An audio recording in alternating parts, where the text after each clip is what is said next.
নমস্কার, এরূপচর্চায় সকলকে স্বাগত। আজ কলকাতায় বিকাশ ভবন অভিযানে শিক্ষামন্ত্রীকে ডেপুটেশন দেবার পর মুকুলেশ রহমান বিশ্বাস কি বললেন সেটাই এখন আপনাদেরকে শোনাবো। সত্যি কথা বলতে আপনাদেরকে পুলিশ জানাই এই কারণে, বয়স আপনাদের 50+, 60+। আমরা আমাদের স্মারকলিপি দিয়েছি। আজকে এই জায়গায় দাঁড়িয়ে একটা কথা বলতেই হয়, স্মারকলিপিতে কি পেলাম না পেলাম আমি নিশ্চয়ই বলবো, কিন্তু আমি চেপে রাখা ইতিহাসের কয়েকটা কথা বলবো। আপনারা জানেন যে এসএসকে এমএসকে সৃষ্টির পর থেকে পশ্চিমবাংলায় একটাই সংগঠন ছিল, ঠিক কিনা? 2010 সালে মাননীয় মুখ্যমন্ত্রীকে নিয়ে প্রোগ্রাম করেছি, অনেক মন্ত্রীকে নিয়ে আমরা প্রোগ্রাম করেছি। 2014 সালে 8ই মার্চ মাননীয় সুব্রত মুখার্জিকে নিয়ে প্রোগ্রাম করেছি। 2013 সালে 11 জানুয়ারি ক্যাবিনেট ডিসিশন হয়েছিল এই শিক্ষামন্ত্রীর নেতৃত্বে যে এসএসকে এমএসকে অনুমোদন দেওয়া হবে,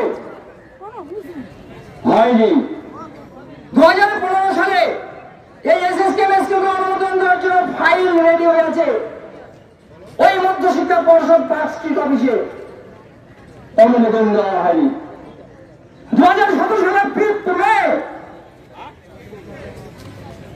আমরা বিবেকগামী শক্তির বিরুদ্ধে একটা প্রোগ্রাম করেছিলাম নেতাজি ইউনিভার্সিটি ইনস্টিটিউট হলে, ফলপ্রসূ হয়নি।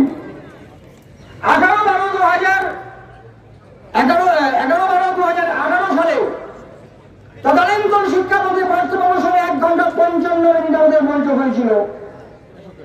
সেই বৈঠকে ইসমাইলদা থেকে আমলদা থেকে শুরু করে শামসুল্লাহ থেকে শুরু করে সবাই, আমাদের কাঞ্চনদা আরশাদা থেকে শুরু করে সবাই ছিল। আমাদের এসএসকে এমএসকে নিয়ে একটা পলিসি তৈরি হয়েছিল যে এসএসকে এমএসকে গুলোকে শিক্ষা দপ্তরে কিভাবে এনে সমগ্র এই যে মিশনটাকে অবলুপ্ত ঘটানো যায় তার রূপরেখা তৈরির জন্য 1 ঘন্টা 55 মিনিটের বৈঠক হয়েছিল বিকাশ ভবনে। আমার 11 জন সাক্ষী ছিল।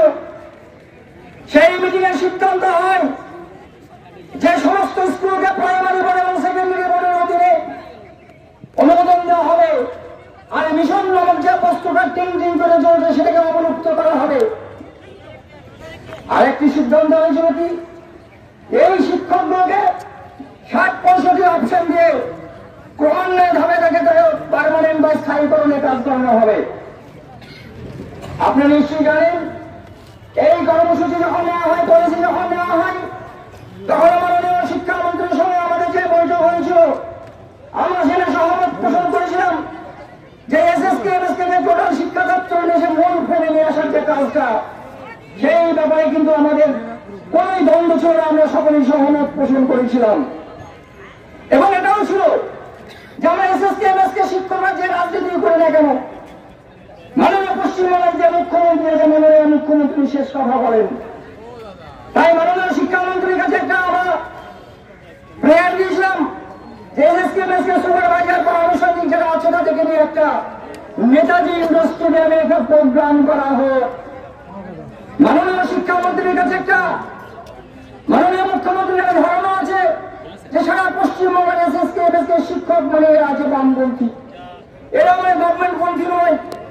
সেই ধারণাকে অবলুপ্ত করার জন্য মাননীয় শিক্ষামন্ত্রীর কাছে আমি আবেদন করেছিলাম যে আপনি একটা ইমিডিয়েট আমাদের এমএসকে এসএসকে স্বার্থে নেতাজি ইন্ডোর স্টেডিয়াম প্রোগ্রামে আজকে সেই আবেদনে সাড়া দিয়ে 2019 সালের 14 জুলাই আমি তখন চাঁদপাড়া পাশে ছিলাম, মাননীয় শিক্ষামন্ত্রী আমার ঘরে ফোন করেছিলেন, মুকুলেশ তুমি কোথায় আছো? চাঁদপাড়াতে। তোর আবেদন অ্যাকসেপ্ট গৃহীত হয়েছে। আগামী 20 জুলাই নেতাজি ইন্ডোর স্টেডিয়ামে এসএসকে এমএসকে সুপারভাইজারকে নিয়ে বড় একটা প্রোগ্রামে মাননীয় মুখ্যমন্ত্রী সম্মত হয়েছে। তুমি ইমিডিয়েট তুমি জানিয়ে দাও। আমি বললাম যে স্যার দিদিমণি 10 মিনিট আজকে সেই জায়গায় দাঁড়িয়ে আজকে উনি বললেন যে তুমি জানিয়ে দাও। আমি হোয়াটসঅ্যাপে জানিয়ে দিলাম, তার 1 ঘন্টার মধ্যে একজন পরিযায়ী নেতা তার হোয়াটসঅ্যাপে লিখলেন যে 20 তারিখে মাননীয় মুখ্যমন্ত্রী নেতাজি ইন্ডোর স্টেডিয়ামে বসে আমরা বিক্ষোভ দেখাবো, ব্যাস হয়ে গেল। 20 তারিখে আমাদের নেতাজি উৎসব প্রোগ্রাম হলে উনি রাস্তায় বসে বিক্ষোভ দেখাবেন মুখ্যমন্ত্রীকে। 21 তারিখে তৃণমূল সভা, উনি আর দায়িত্ব নিলেন না, উনি প্রোগ্রামটা ক্যান্সেল করে দিলেন। 20 তারিখে প্রোগ্রামটা ক্যান্সেল করে দিলেন। আপনাদের নিজস্ব বিবেককে জিজ্ঞেস করুন, যে যাই রাজনীতি করুন না কেন। আজকে যদি মাননীয় মুখ্যমন্ত্রীকে যে এই সভাটা করতে পারতাম, তাহলে আমাদের এই রাস্তায় রাস্তায় ঘুরতে হতো না, আমার বিশ্বাস। এটা চেপে রাখা ইতিহাসের একটা অংশ। তার পরবর্তীতে 60-65 অপশন নিলাম, এসএসকে শিক্ষক বন্ধ হয়ে গেল। সারা পশ্চিমবঙ্গের এসএসকে শিক্ষক যারা আছি, সুপারভাইজার আছি, বাইরের একজন নেতৃত্বকে আমরা সঁপে দিলাম আমাদের ভাগ্যকে তুলে ধরার জন্য। কিন্তু বাস্তবে আমরা কি পেয়েছি? বাস্তবে আপনারা নিশ্চয়ই বুঝতে পারছেন, আমরা পাইনি বলে এই জায়গায় আমরা আবার এসেছি। আমি দায়িত্ব সহকারে বলছি যে সারা পশ্চিমবঙ্গে এসএসকে থেকে শুরু করে বিগত দিনের সরকার যে যে সিদ্ধান্ত নিয়েছিল তার একটাও কার্যকরী করেনি সরকার। তাই আজকে এই মুহূর্তে আমরা রাস্তায় নেমেছি। আমরা বিগত দিনে দেখলাম মুখ্যমন্ত্রী, মাননীয় মুখ্যমন্ত্রী ঘোষণা করলেন যে বেতন বৃদ্ধি হবে। তো সেই বেতন বৃদ্ধি হবে, আমাদের যে সেক্টর আমরা বঞ্চিত থেকে গেলাম। আজকে বঞ্চিত থেকে যাওয়ার পর আমরা দেখলাম যে না, আমরা আমাদের ভাগ্যের রিলিজ দিয়েছি অন্য নেতার কাছে। আমাদের এসএসকে সুপারভাইজার মাদ্রাসা চুক্তিভিত্তিক পাঠ্যশিক্ষক যত শিক্ষক আছে, আমাদের ভাগ্যের রিলিজ দিয়েছে অন্য নেতার হাতে। কি কথা ঠিক কিনা? সে কিন্তু মুখ বন্ধ করে বসে আছে। আমরা যে আসল সন্তানের জন্ম দিয়েছিলাম, আমরা যে আপন পিতা মাতা ছিলাম, আমরা কিন্তু একে প্রাপ্ত থেকে গেলাম। কথা কি ঠিক নয়? বলুন, এসএসকে আন্দোলনকে আমরা করিনি পশ্চিমবাংলায়, বিগত দিনে করেছি, কিন্তু সেই জায়গায় এসএসকে আজকে বন্ধ হওয়ার মুখে ছেড়ে দিয়েছি আমরাই। এই জায়গায় দাঁড়িয়ে আমাদের শেষ লগ্নে হলেও আমাদেরকে রুখে দাঁড়াতে হবে, রুখে দাঁড়াতে হবে। আমরা জানি আন্দোলন কিভাবে করতে হয়, আমরা জানি দাবি আদায় কিভাবে করতে হয়। তাই বিগত দিনের সিদ্ধান্ত মোতাবেক আমরা মাননীয় শিক্ষামন্ত্রীর কাছে আমরা স্মারকলিপি দিতে গিয়েছিলাম। আজকে মাননীয় শিক্ষামন্ত্রীর নির্দেশে প্রাইভেট সেক্রেটারি উনি স্মারকলিপি নিয়েছেন। উনি বলেছেন, হ্যাঁ মাননীয় শিক্ষামন্ত্রীর নির্দেশে আমি আপনাদের স্মারকলিপি দিলাম। আমাদের মন দাবি ছিল যে সারা পশ্চিমবঙ্গের মাননীয় মুখ্যমন্ত্রী ঘোষণা করেছে সবার জন্য কিছু না কিছু হয়েছে। আমরা একটা সেক্টর যাদের আমাদের ছেলে মেয়েরা মুখ শুকনো মুখে স্কুলে যায়, আমাদের পরিবারকে পরিষ্কার বোঝা যায় এসএসকে মাস্টার ছেলে মেয়ে, ওরা হাই স্কুলের ছেলে মেয়ে, আর আমাদের এমএসকে মাস্টারদের ছেলে মেয়ে পরিষ্কার বোঝা যায়। বিবেককে জিজ্ঞেস করুন, মনের জ্বালাতে আমরা কিভাবে চলছি। সবার বেতনে বৃদ্ধির কথা বলা হলো, কিন্তু আমরা কেন কেন এড়িয়ে গেলাম? কথা বিবেক। সারা পশ্চিমবঙ্গের এসএসকে থেকে পার্শ্ব শিক্ষক থেকে শুরু করে যত চুক্তিভিত্তিক শিক্ষকের সমস্ত সেক্টরে বেতন বৃদ্ধি করতে হবে, এটা আমরা দাবি জানিয়েছি। 2 নম্বর যে দাবি, এসএসকে বেতন বৃদ্ধির শিক্ষক নিয়োগের ব্যবস্থা করতে হবে। কমন দাবির মধ্যে রয়েছে, আচ্ছা কিছুদিন আগে আপনারা জানেন, আজ থেকে 5 বছর আগে যারা ভলেন্টিয়ার নিয়োগ হলো তারা এককালীন পাবে 5 লক্ষ টাকা। আর আপনি, আমরা এমএসকে মাস্টার, আমরা যেহেতু অন্য গ্রহ থেকে এসেছি, সেই 2010 সালে 27 অক্টোবরে অর্ডার হয়েছিল 1 লক্ষ টাকা। কি ঠিক কিনা বলুন? কি এর প্রতিবাদ আপনারা করবেন না?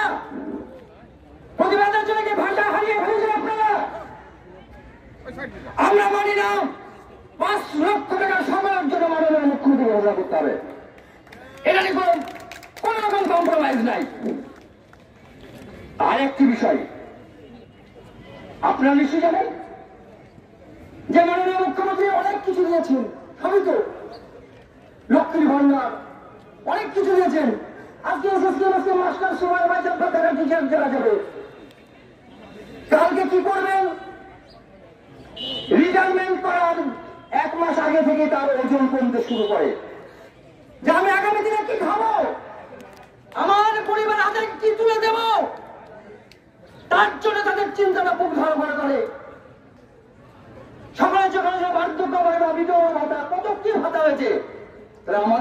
পেনশন হবে না কেন? আমাদের বেতন সামাজিক সুরক্ষা যোজনা পেনশন হবে না কেন? পরিষ্কার এই ভাষায় আমরা বলেছি মাননীয় শিক্ষামন্ত্রী প্রাইভেট সেক্রেটারিকে। আর কি বলেছি যে এসএসকে সুপারভাইজার যে 3% ইনক্রিমেন্ট সেটা দেওয়ার ব্যাপারে আনুষঙ্গিক আরো অনেক দাবি আছে। কর্মরত অবস্থায় মারা গেলে আশ্চর্য ব্যাপার, যে শিক্ষক শিক্ষিকা 20 বছর 22 বছর কাজ করছে, মারা যাওয়ার পরে সে 1 লক্ষ টাকা পঞ্চায়েত দপ্তর আগে দিত, এখন সে টাকাও দিচ্ছে না। কতটা বিবেকহীন সিদ্ধান্ত বলুন তো? বিবেকহীন সিদ্ধান্ত কিনা বলে আমরা পক্ষে জিজ্ঞেস করে দেবেন। 18 বছর 20 বছর কাজ করার পরে আজকে সেই টাকাটা দেওয়া হচ্ছে না। আমরা দায়িত্বহীন ভাষায় বলেছি টাকাটা দিতে হবে, এই টাকাটা দিতে হবে।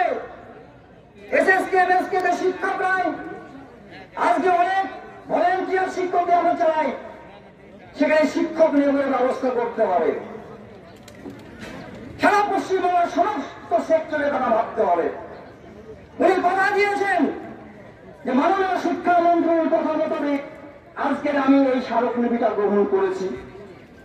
অতএব মাননীয় শিক্ষামন্ত্রীর কাছে আমি এই বার্তাই দিচ্ছি, আপনাদের উদ্দেশ্যে আমরা বলছি, 1 সপ্তাহ সময় দিলাম। 1 সপ্তাহের মধ্যে যদি কোনো ফিডব্যাক আমরা না পাই, আগামী দিনে যৌথ মঞ্চের পক্ষ থেকে বৃহত্তম কর্মসূচি নেব। আপনারা কি রাজি আছেন? যদি রাজি থাকেন হাত তুলে আপনাকে সমর্থন জানাবেন। আশা করি আজকের এই ডেপুটেশনের বার্তা সারা পশ্চিমবাংলায় 5 মিনিট সমস্ত জায়গায় পৌঁছে গেছে। আমার বিশ্বাস আপনাদের এই কলকাতায় আসার যে পরিশ্রম বিফলে যাবে না, কোনোভাবেই বিফলে যেতে পারে না, আপনারা সফল কাম হবেনি। আর একটা কথা বলি, আমরা যে 10টা সংগঠন মিলে পশ্চিমবাংলায় যে তৈরি হয়েছে পশ্চিমবঙ্গ চুক্তি ভিত্তিক শিক্ষক প্রশিক্ষক যৌথ মঞ্চ, আগামী দিনে কাঁধে কাঁধ মিলে লড়াই করব।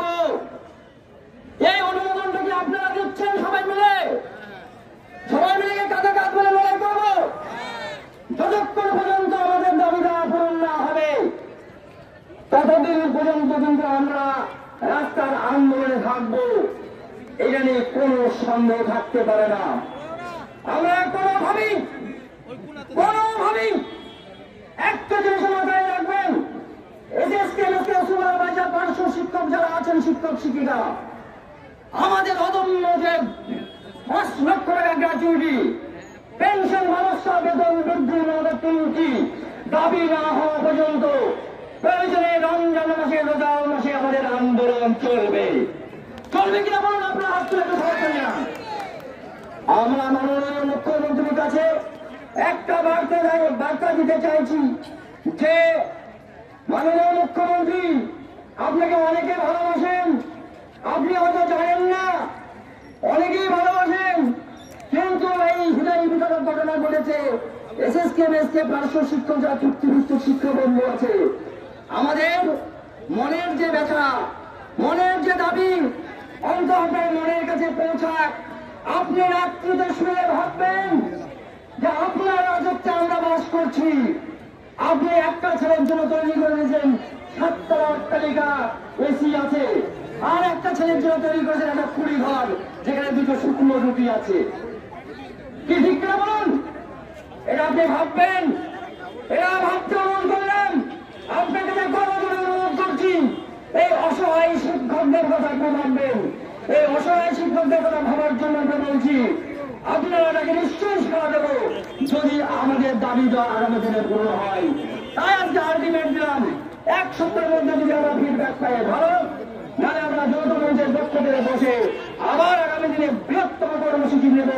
সে বার্তা দিয়ে আমার ডেপুটেশন বার্তা শেষ করলাম। সবাই ভালো থাকবেন, সুস্থ থাকবেন। আজ থেকে যৌথ মঞ্চ, পশ্চিমবঙ্গ শিক্ষক শিক্ষিকা প্রশিক্ষক যৌথ মঞ্চ চলছে, তার 7 জন কনভেনার আছে, প্রেসিডেন্ট হিসাবে আমি আছি। আগামী দিনে আমাদের শপথ হোক আমরা সকলে মিলে একসঙ্গে চলবো।